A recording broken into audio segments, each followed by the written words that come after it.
Bonjour, ici Jan Steele alias La Gousse. En direct depuis le Parc national des Cévennes, je suis là pour vous persuader que bien vivre sans gluten en France, c'est possible.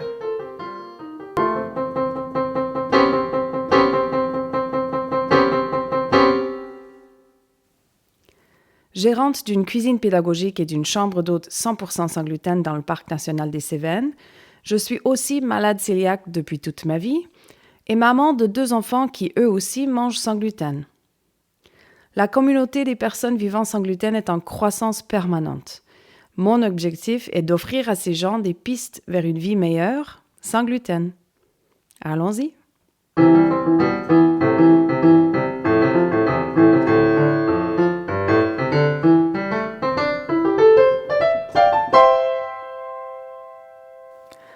L'errance médicale versus l'auto-expérimentation alimentaire. Depuis plusieurs années, un nombre de plus en plus important de praticiens médicaux et paramédicaux reconnaissent le rôle de l'alimentation sur la santé. Du coup, la suppression du gluten est plus fréquemment suggérée comme remède, même chez des gens qui ne font pas nécessairement face à la maladie cœliaque.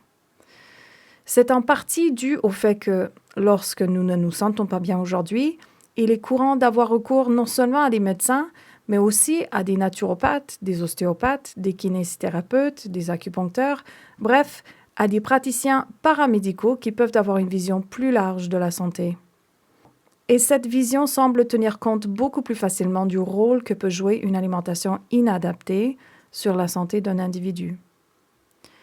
Pourtant, un encore trop grand nombre de personnes sont victimes de ce que l'on appelle l'errance médicale.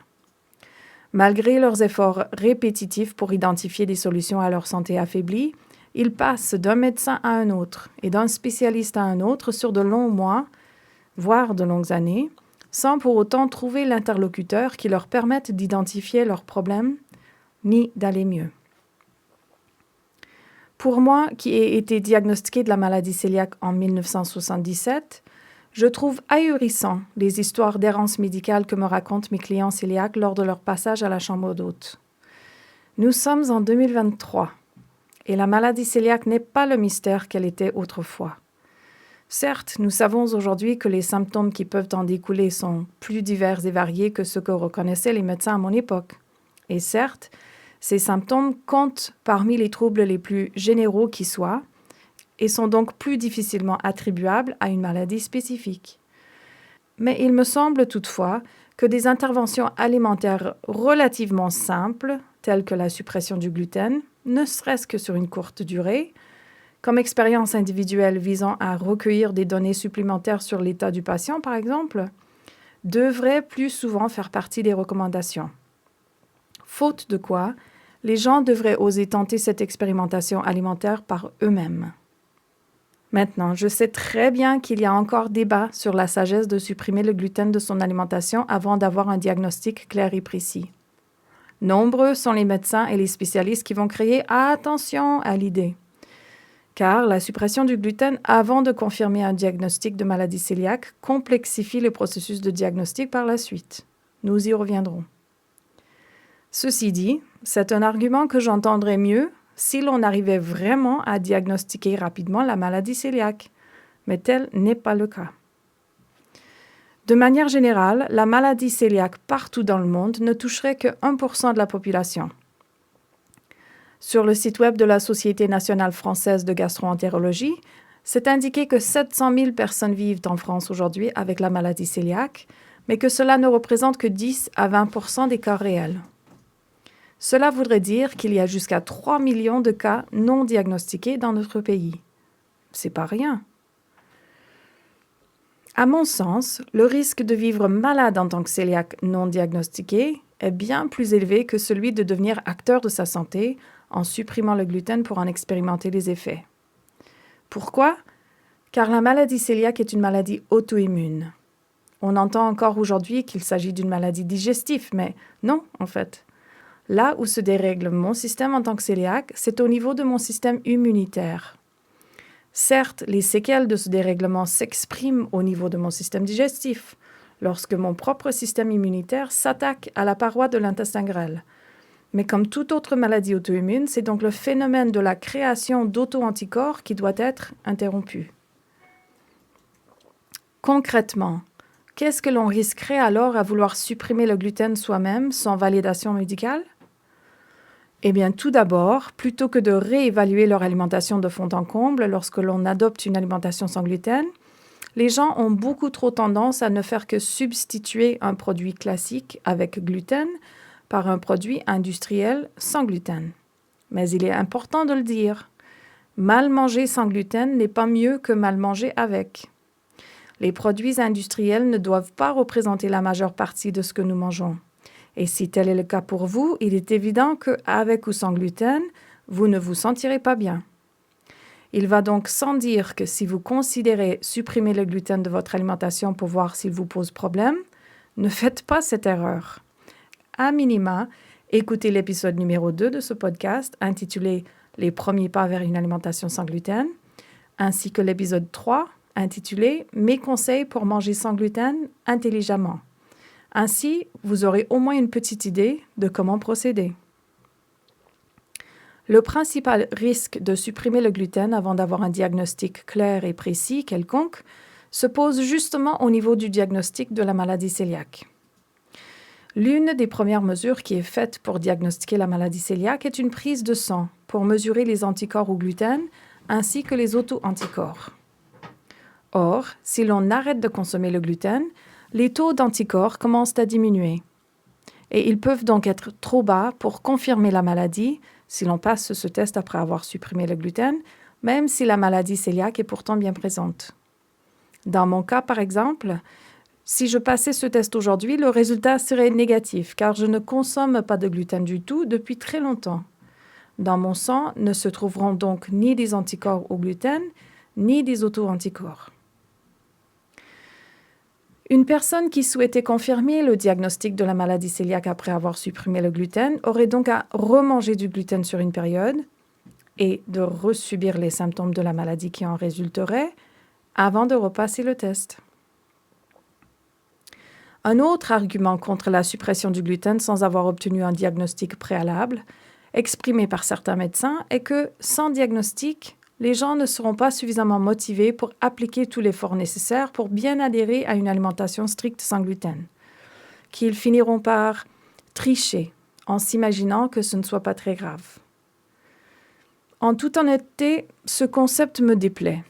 À mon sens, c'est sous-estimer, de 1, le point auquel on peut se sentir malade lorsque nous vivons avec une alimentation inadaptée, et de 2, le point auquel se sentir mieux en soi, c'est motivant. Selon mon expérience, la maladie cœliaque est assez punitive. Pour nous qui le sommes, l'idée de tricher n'est pas très alléchante, car même si l'aliment en question avait le meilleur goût au monde, l'idée de passer plusieurs jours aux toilettes souhaitant mourir, sans même parler de la rehausse de auto-anticorps qui peuvent nous mettre à risque de développer une deuxième maladie auto-immune, c'est assez dissuasif.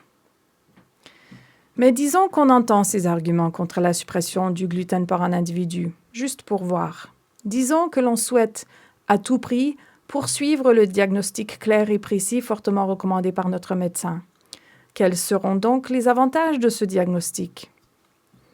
J'aimerais bien pouvoir vous raconter que suite à un diagnostic de la maladie cœliaque, les gens sont enfin soutenus sur le processus d'adoption d'une alimentation sans gluten, sur la mise en place d'un PAI à la cantine scolaire pour leurs enfants, ou dans l'apprentissage à cuisiner, boulanger et pâtisser sans gluten. Mais si je dois en croire les histoires de mes clients cœliaques à la chambre d'hôte, ce n'est pas du tout le cas. Et il va sans dire qu'à mon époque, en 1977, ma mère était complètement laissée pour compte, et ce, sans même les avantages de l'Internet. À vrai dire, un diagnostic officiel n'a pas d'avantage particulier, hormis la possibilité de se faire rembourser une portion du tarif des produits sans gluten. Mais à mon sens, c'est bien trop peu. Déjà, je ne recommande pas la consommation des produits industriels sans gluten, sauf comme solution de repli d'urgence. Aussi, les modalités de remboursement de ces produits sont assez fastidieuses et nombreux sommes-nous à ne pas y participer, même si nous sommes cœliaques.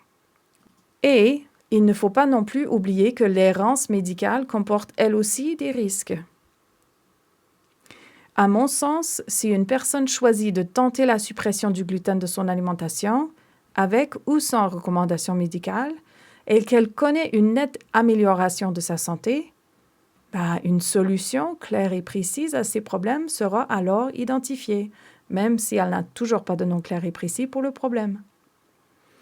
Avec une plus grande incidence de sensibilité alimentaire de manière générale, d'intolérance non cœliaque au gluten et de maladies auto-immunes pour lesquelles la suppression du gluten peut avoir un effet bénéfique flagrant, en effet, le nombre de personnes dans ce cas de figure pour qui le soulagement peut être quasi total est loin d'être nul. Et, rappelons-nous-le, le fameux diagnostic clair et précis, malgré les efforts constants et répétitifs des gens, demeure trop souvent insaisissable. Tel que mentionné un peu plus tôt, les symptômes de la maladie cœliaque peuvent être très très variés. Il y a souvent un manque de fer, une fatigue importante, parfois des troubles digestifs, d'autres fois non. Un brouillard cérébral peut se présenter, une fragilité généralisée. Chez les enfants, on peut remarquer une rupture de la courbe de croissance. C'est effectivement très étonnant à quel point l'on peut vivre malade longtemps. Le corps s'ajuste, s'adapte, crée des carences, certes, mais la malnutrition est un phénomène qui abîme surtout, lentement et pendant longtemps, plus qu'il ne tue. Notre santé individuelle est notre première responsabilité à tous. Pour avoir vécu dans bon nombre de pays dans le monde où il n'existe pas de système médical accessible à tous, ni de sécu, je m'aperçois que nous avons tendance à sous-traiter nos décisions sanitaires au système médical à un niveau tellement élevé que cela en devient troublant.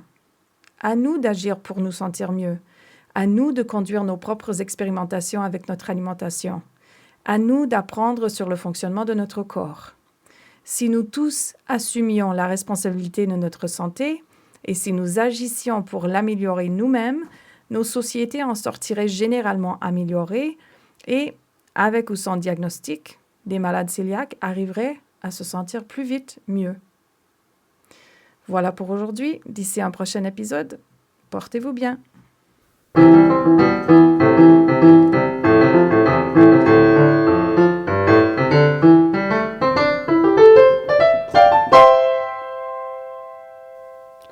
Ce podcast se veut une célébration de la vie sans gluten en France.